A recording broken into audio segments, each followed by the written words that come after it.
اسلام قبول کرنے کے بعد اس نے پہلی بار جلال انصر کو تب قریب سے دیکھا جب ایک دن وہ چاروں کالج کے لان میں بیٹھی گفتگو میں مصروف تھیں۔ وہ وہاں کسی کام سے آیا تھا۔ رسمی سی الگ کے بعد وہ زینب کے ساتھ چند قدم دور جا کھڑا ہوا تھا۔ امامہ اس کے چہرے سے نظریں نہیں ہٹا سکی۔ ایک عجیب سی مسرت اور خوشی کا احساس اسے گھیرے میں لے رہا تھا۔ وہ چند منٹ زینب سے باتیں کرنے کے بعد وہاں سے چلا گیا۔ امامہ کی پشت پر نظریں جمائے اس وقت تک اسے دیکھتی رہی جب تک وہ نظروں سے اوجھل نہیں ہو گیا۔ اس کے ارد گرد بیٹھی اس کی فرینڈز کیا باتیں کر رہی تھیں اسے اس وقت اس کا کوئی احساس نہیں تھا۔ جب وہ اس کی نظروں سے اوجھل ہوا تو یکدم جیسے دوبارہ اپنے ماحول میں واپس آ گئی۔ جلال انصر اس کی دوسری ملاقات زینب کے گھر پر ہوئی تھی۔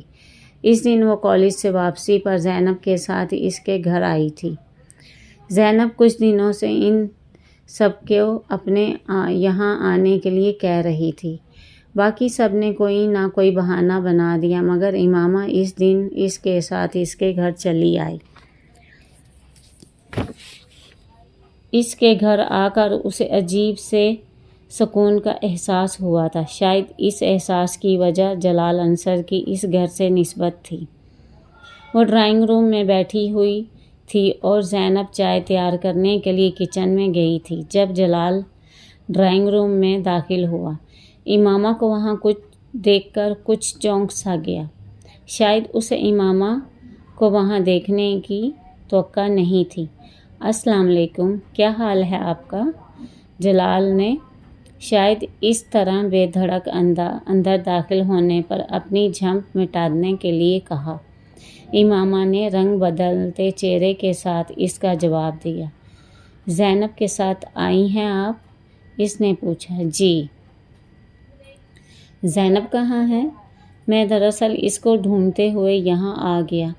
مجھے پتہ نہیں تھا کہ اس کی کوئی دوست یہاں موجود ہے، کچھ معذرت خواہانہ انداز میں کہتے ہوئے وہ پلٹ گیا۔ آپ بہت اچھی نعت پڑھتے ہیں، امامہ نے بے ساختہ کہا۔ وہ ٹھٹک گیا۔ شکریہ۔ وہ کچھ حیران نظر آیا۔ آپ نے کہاں سنی ہے؟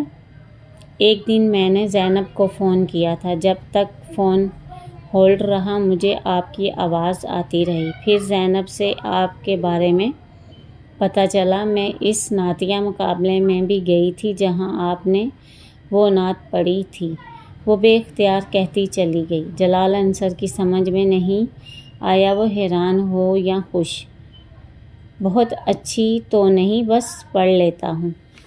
اللہ کا شکر ہے۔ اس نے حیرت کے اس جھٹکے سے سنبھلتے ہوئے سفید چادر میں لپٹی اس دبلی پتلی دراز قامت لڑکی کو دیکھا جس کی گہری سیاہ آنکھیں کوئی بہت عجیب سا تاثر لیے ہوئے تھیں۔